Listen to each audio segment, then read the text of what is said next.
شروع کرتا ہوں اللہ کے پاک نام سے جو نہایت مہربان رحم والا ہے۔ کسی زمانے میں ایک بہت بڑا بادشاہ تھا، اس کے ہاں ایک جادوگر تھا جو اپنے فن میں کمال رکھتا تھا۔ اس کی سلطنت گویا اسی کے جادو کے بل بوتے پر قائم تھی۔ بادشاہ کے دشمنوں کو وہ اپنے جادو کے زور سے ہلاک کر دیتا تھا، لڑنے جھگڑنے کی ضرورت تک نہ پڑتی تھی۔ امرائے سلطنت اور ارکان دولت اگر بادشاہ سے ناراض ہوتے یا سرتابی کرتے تو یہ اپنے جادو سے ان کا رخ بادشاہ کی طرف موڑ دیتا۔ اسی طرح وہ ہر کام جادو سے بادشاہ کروا لیتا۔ جب وہ جادوگر بوڑھا ہو گیا اور اس کو اپنی زندگی سے نا امیدی ہوئی تو اس نے بادشاہ سے عرض کیا کہ میں بوڑھا ہو گیا ہوں، میری عمر اخیر ہونے کو ہے، آپ کوئی ذہین اور سمجھدار لڑکا میرے سپرد کرے تاکہ میں اس کو اپنا علم سکھا دوں، تاکہ وہ میرے بعد آپ کے امور سلطنت کو درست رکھے۔ چنانچہ بادشاہ نے ایک عاقل اور ہوشیار لڑکا اس کے حوالے کر دیا۔ وہ لڑکا اس جادوگر کے پاس صبح شام حاضر ہونے لگا، جادو کا فن سیکھنے لگا۔ رستے میں ایک راہب درویش اپنے عبادت خانے میں رہتا تھا۔ معمر راوی کہتے ہیں کہ اس وقت راہب لوگ اپنے اصلی دین عیسوی پر قائم تھے۔ ایک دن اس لڑکے نے دیکھا کہ بہت سارے لوگ راہب کے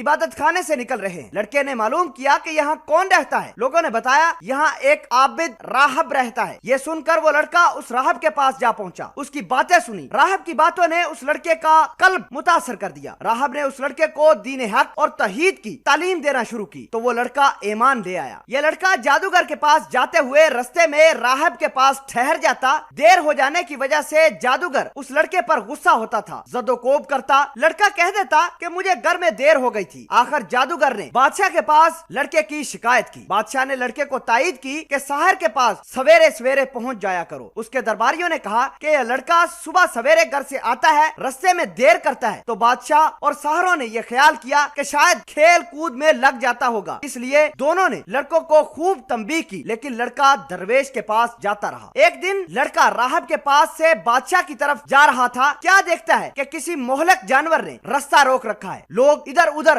رکے کھڑے ہیں۔ لڑکے نے دل میں خیال کیا آج امتحان لیتا ہوں کہ راہب حق پر ہے یا ساحر حق پر ہے۔ یہ خیال کر کے اس نے ایک پتھر اٹھایا اور یہ کہہ کر اٹھایا کہ اے خدا، اگر اس راہب کا مذہب حق ہے تو اس پتھر سے اس جانور کو ہلاک فرما، اور وہ پتھر اس کو مار دیا۔ وہ جانور اس پتھر سے فوری طور پر ہلاک ہوا۔ لوگوں نے یہ واقعہ دیکھا تو کہنے لگے اس کو جادوگری کا کمال حاصل ہو گیا ہے۔ لڑکے کی ہر جگہ تعریف ہونے لگی، اس کی خوب شہرت ہو گئی۔ آہستہ آہستہ یہ خبر عابد راہب تک بھی پہنچ گئی۔ اس نے لڑکے کو تنہائی میں بلا کر کہا بیٹا، تجھ کو اللہ تعالیٰ نے بزرگی و کمال سے نوازا ہے۔ میں جانتا ہوں کہ تیرا مرتبہ بہت بلند ہوگا اور تو کسی آزمائش میں مبتلا بھی ہوگا، لیکن یاد رکھنا میں بہت کمزور اور بوڑھا ہوں، کسی کو میرا پتہ نہ بتانا۔ لڑکے سے قول و قرار لے کر راہب مطمئن ہو گیا۔ ادھر راہب کی صحبت اور انجیل کی مقدس تلاوت کی برکت سے حق تعالیٰ نے اس لڑکے کو ولایت عظمیٰ سے نواز دیا، یہاں تک کہ کوڑی، مادرز، نبینا، لا علاج مریض اس لڑکے کی دعا سے صحت یاب ہونے لگے۔ لڑکا خوب مشہور ہو گیا۔ لڑکے کی شہرت کو سن کر بادشاہ کا ایک نبینا درباری اس لڑکے کے پاس پہنچا، خوب تحفے نذرانے پیش کر کے عرض کی مجھ پر بھی توجہ فرمائیے، میری آنکھیں بھی اچھی کر دیجیے۔ لڑکے نے کہا کوئی نذرانہ یا ہدیہ درکار نہیں، شفا میرے ہاتھ میں نہیں بلکہ اللہ شفا دیتا ہے۔ اگر آپ اللہ وحدہ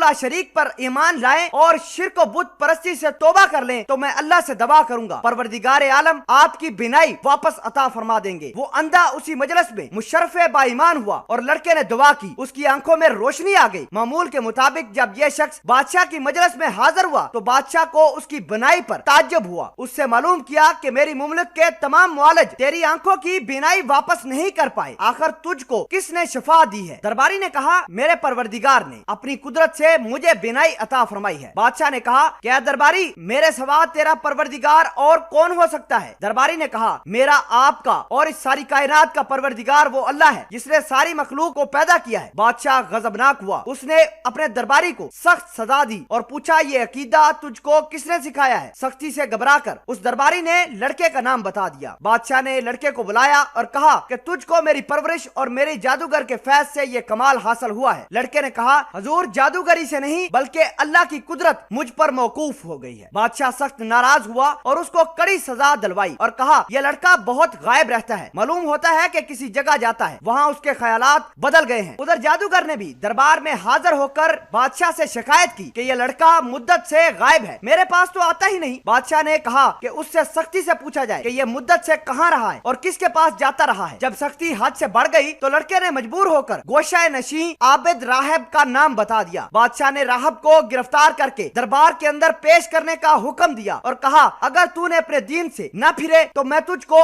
آرے سے چیر دوں گا۔ راہب نے کہا کہ میں اپنے دین پر قائم ہوں، چاہے جو بھی مصیبت آئے میں اس پر صبر کروں گا۔ بادشاہ کے حکم کے مطابق اس راہب کو آرے سے چیر دیا گیا۔ اس کے بعد درباری کو بادشاہ نے بلایا اور کہا کہ اپنا دین چھوڑ۔ درباری نے دین برحق کو چھوڑنے سے انکار کیا تو اس کو بھی آرے سے بادشاہ نے چروا ڈالا۔ پھر لڑکے کو بلا کر سمجھایا۔ بادشاہ نے لڑکے کو کہا کہ اگر تجھ کو زندگی محبوب ہے تو باز آ جاؤ، ورنہ ان دونوں کا انجام تم دیکھ چکے ہو، تیرا حشر بھی یہی ہوگا۔ لڑکے نے بادشاہ کی بات ماننے سے انکار کر دیا تو بادشاہ نے چند آدمیوں کو حکم دیا کہ اس لڑکے کو پہاڑ کی چوٹی پر لے جاؤ، اس کو خوب سمجھاؤ، اگر مان گیا تو اس کو بڑا مقام دو اور اپنا مصائب بنا لو، اور اگر یہ باز نہ آئے تو چوٹی سے اس کو نیچے دھکیل دینا تاکہ اس کے اعضاء پاش پاش ہو جائے۔ جب اس کو پہاڑ پر لے جایا گیا، سمجھایا گیا، دھمکایا گیا تو لڑکے نے اللہ سے اپنی حفاظت کی دعا فرمائی۔ اسی وقت پہاڑ پر زلزلہ پیدا ہوا اور شاہی لوگ پہاڑ سے گر کر ہلاک ہو گئے۔ لڑکا باعافیت گھر واپس آ گیا۔ بادشاہ نے پوچھا کہ وہ لوگ کہاں ہیں جو تجھ کو لے کر گئے تھے؟ لڑکے نے جواب دیا کہ میرے پروردگار نے ان کے شر سے میری حفاظت کی اور ان کو ہلاک کر دیا۔ بادشاہ نے دوسرے چند آدمیوں کو حکم دیا کہ اس لڑکے کو کشتی میں سوار کر کے دریا کے اندر لے جاؤ، یہ اپنے دین سے باز آ جائے تو بہتر، ورنہ دریا کے اندر اس کو پھینک دو۔ چنانچہ وہ اس کو دریا کے اندر لے گئے اور سمجھایا۔ لڑکے نے پھر دعا کی تو کشتی الٹ گئی، شاہی لوگ غرق ہو گئے۔ لڑکا صحیح سالم واپس گھر آ جاتا ہے۔ بادشاہ کو جب ماجرا پتا چلا تو لڑکے نے پورا قصہ بیان کر دیا۔ اس لڑکے نے کہا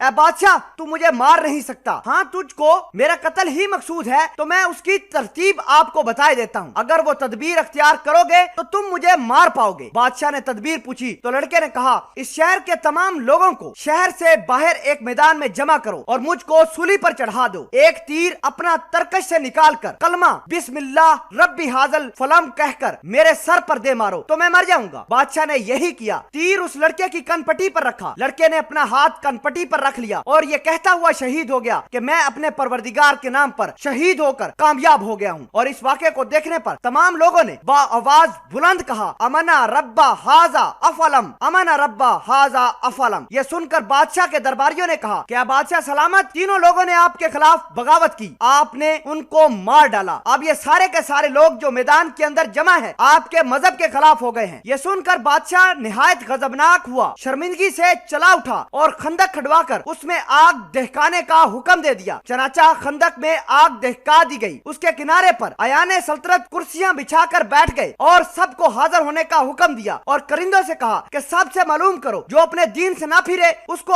آگ میں ڈال دو۔ چنانچہ شاہی فرمان کے مطابق ایمان والوں کو خندق کی آگ میں ڈالنا شروع کیا گیا، یہاں تک کہ ایک ایسی عورت کو بھی لایا گیا جس کی گود میں بچہ تھا۔ درباری جب عورت کو آگ میں ڈالنے لگے تو وہ ہچکچائی۔ بادشاہ نے کہا کہ عورت کو رہنے دو، پہلے اس کے بچے کو آگ میں ڈالو، شاید اس طرح وہ اپنے ایمان سے واپس ہو جائے۔ چنانچہ اس کے بچے کو آگ میں پھینک دیا گیا۔ بچے نے باواز بلند کہا اماں جی آپ صبر کریں، اور بلا گھبراہٹ بسم اللہ پڑھ کر آگ میں کود پڑو، یہ آگ گلے گلزار بن جائے گی۔ عورت یہ سن کر بغیر کسی گھبراہٹ کے آگ میں کود گئی۔ وہ آگ ایسے بھڑکی کہ اس نے بادشاہ اور اس کے درباریوں جو کرسیوں پر بیٹھے مظلوموں کو جلانے کا تماشا دیکھ رہے تھے سب کے سب کو خاک کر دیا۔ حضرت ربی بن انس فرماتے ہیں کہ اللہ نے ان لوگوں کی آگ میں گرنے سے پہلے ہی ان کی روح قبض کر لی تھی، اس طرح ان لوگوں کو اللہ نے آگ کی تکلیف سے محفوظ رکھا۔ محمد بن اسحاق نے اس واقعے کو بڑے تفصیل سے ذکر کیا اور اس لڑکے کا نام عبداللہ بن تامر بتایا ہے، اور یہ بھی لکھا ہے کہ یہ واقعہ